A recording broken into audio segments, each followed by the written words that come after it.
Provinsi Sulawesi Selatan, Gunung SE. Sekitar 5,8 kg ganja dan 96 gram sabu yang telah diperiksa keasliannya kemudian dimusnahkan di mesin insenerator milik Badan Narkotika Nasional Provinsi Sulawesi Selatan.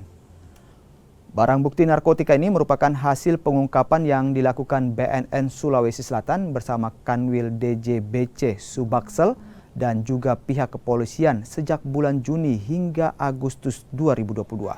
Sejumlah barang bukti narkotika ini kebanyakan didapat melalui ekspedisi. Selain barang bukti narkotika yang berhasil disita dan dimusnahkan, 8 orang berhasil ditangkap dan kini menjadi tersangka peredaran narkotika. Tadi untuk ganja 12, sabunya 96 gram diperoleh di Sulawesi Selatan. Ada berapa tersangka? 9 orang.